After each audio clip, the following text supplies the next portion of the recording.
Hello my dear students. आज की class में हम CSI नेट एग्जाम में एब्स्ट्रैक्ट अलजेब्रा से रिलेटेड प्रॉब्लम को डिस्कस करने जा रहे हैं। Question number first, D6 upon centre of D6 is isomorphic to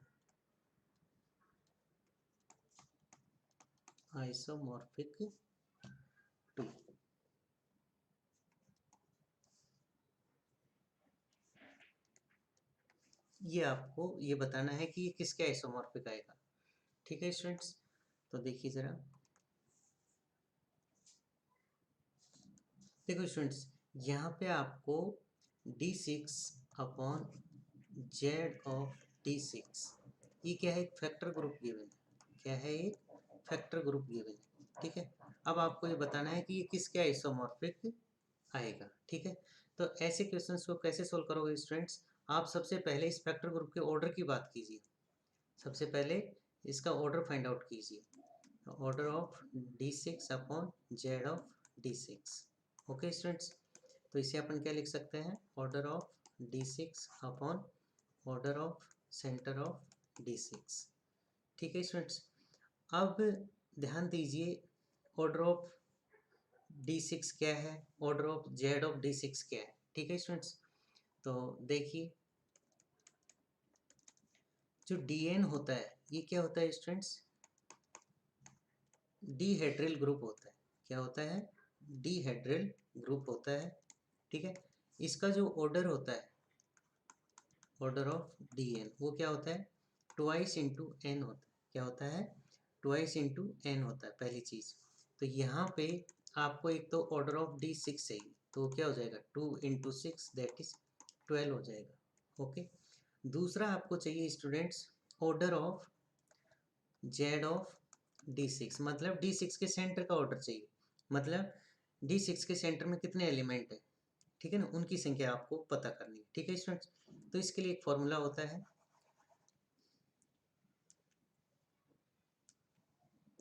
क्या, अगर मान लो n आपका क्या है, 3 या 3 से ज़्यादा है, n का मान क्या है, 3 या 3 से ज़्यादा है, देन सेंटर ऑफ DN, उसका जो ऑर्डर होता है वो या तो आपको 1 मिलेगा या फिर 2 मिलेगा।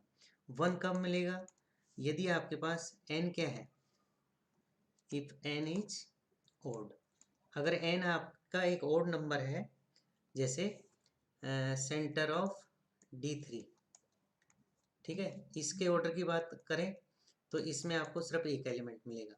ठीक है, क्योंकि यहाँ पे n कितना है, आपका ओड नंबर है। और अगर आप सेंटर ऑफ D4 की बात करोगे, इसका ऑर्डर चाहिए, तो वो आपको क्या मिलेगा, 2 मिलेगा। ठीक है ना, if n is even.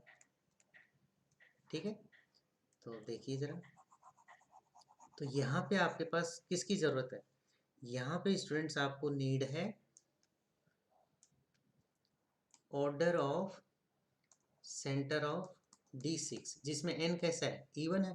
Even है तो इसके सेंटर में कितने एलिमेंट होंगे, 2 एलिमेंट होंगे। ठीक है, तो आपके पास जो ये क्वेश्चन नंबर फर्स्ट है, ठीक है, और ये आपके पास सेकंड, और ये आपके पास थर्ड। ठीक है, तो इनके यूज से, using equation second and third into first, we get order of D6 upon Z of D6 equals to 12 upon 2 that is 6। इसका क्या मतलब हुआ स्टूडेंट्स, कि ये जो D6 upon Z of D6 type का फैक्टर ग्रुप है, ये सिमिलर होना चाहिए, ये आइसोमॉर्फिक होना चाहिए किसके, ए ग्रुप ऑफ ऑर्डर 6। ठीक है स्टूडेंट्स, अब आपको ये भी मालूम होना चाहिए कि 6 ऑर्डर के ग्रुप कौन कौन से होते हैं। Since there are only 2 groups two groups of order 6 which are Z6 and S3, ठीक है। और S3 की जगह कभी कभी D3 भी होता है, सॉरी कभी कभी क्या, दोनों एक दूसरे के आइसोमॉर्फिक ही होते हैं, ठीक है। एक तो Z6 और एक S3 या D3, ठीक है ना। दो डिफरेंट ग्रुप 6 ऑर्डर के आपके ये होंगे, या तो Z6 या S3 या इसे D3 में भी काउंट कर सकते हो, ठीक है। ओके स्टूडेंट्स, तो इसका मतलब क्या हुआ कि ये जो फैक्टर ग्रुप है, ये जो आपके पास फैक्टर ग्रुप दिया गया है कौन सा, D6 upon Z of D6, ये आइसोमॉर्फिक होगा किसके, या तो Z6 के या फिर ये S3 या D3 के, ठीक है। या तो Z6 का आइसोमॉर्फिक होगा या S3 और D3। अब आपको पता है कि Z6 तो कैसा होता है, अबेलियन होता है। कैसा होता है, अबेलियन। और ये कैसे होते हैं, नॉन अबेलियन। कैसे होते हैं, नॉन अबेलियन, ठीक है। इसको आप थोड़ा सा इस तरह से लिख दीजिए। Z6 वैसे तो आपका साइक्लिक होता है, कैसा होता है, साइक्लिक।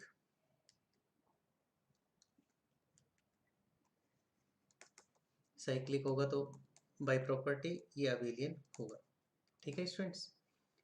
मतलब 6 ऑर्डर के दो ग्रुप हैं, उनमें से एक अबेलियन है और एक नॉन अबेलियन है, ठीक है स्टूडेंट्स। तो अब आपको तो ये बताना है कि इस प्रॉब्लम में कि ये जो D6 upon Z of D6, ये Z6 का आइसोमॉर्फिक है या S3 अपॉन D3 के, ठीक है ना। Now that is D6 upon Z of D6 is isomorphic to S3 या D3, ठीक है। Okay, but D6 upon Z of D6 cannot be isomorphic to Z6, ठीक है। देखो क्वेश्चन में उसने यही पूछा है कि D6 upon Z of D6 किसका आइसोमॉर्फिक है, तो आपका आंसर क्या आएगा, ये आएगा कि ये S3 या D3 के आइसोमॉर्फिक होगा, S3 या D3 का आइसोमॉर्फिक होगा।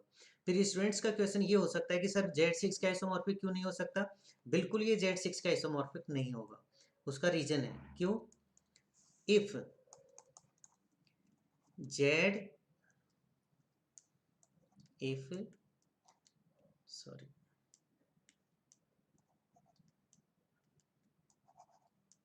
if D6 upon Z of D6 is isomorphic to Z6, then we know that Z6 is cyclic group, and we also know that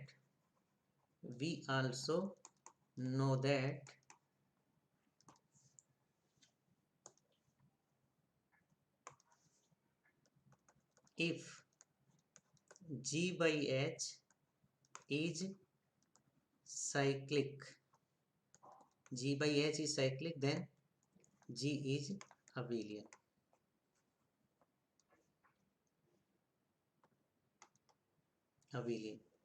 Here G की जगह क्या है, D6, H की जगह क्या है, Z of D6, ठीक है। और ये किसके आइसोमॉर्फिक मिला है, ये आइसोमॉर्फिक मिला है Z6 के। एंड Z6 क्या है, मतलब अभी अगर आप Z6 किसको आइसोमॉर्फिक मान रहे हैं तो Z6 क्या है, एंड Z6 इज साइक्लिक। इसका मतलब D6 must be abelian, but it is not possible.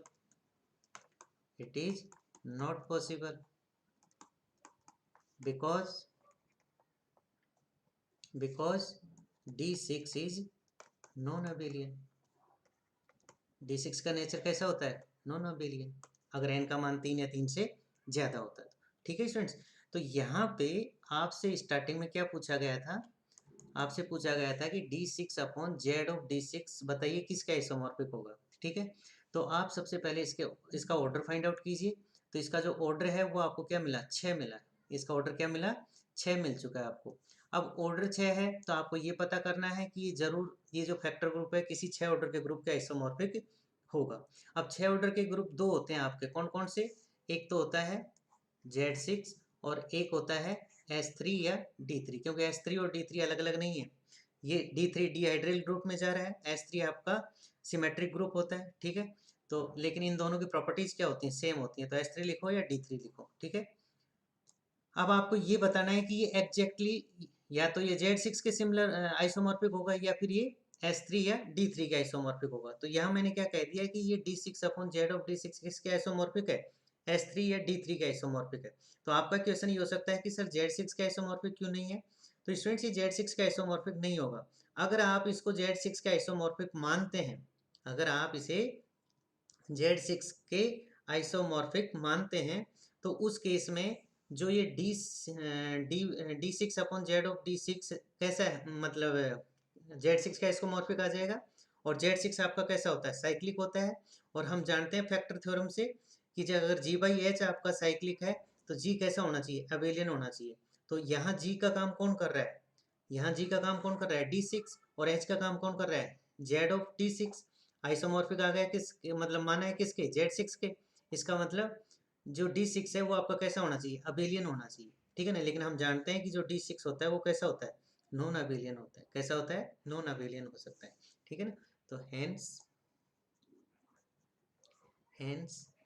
D6 upon Z of D6 is never isomorphic to Z6. It is isomorphic to S3. It is isomorphic to S3 or D3. That is D6 upon Z of D6 is isomorphic to S3 or D3. Okay.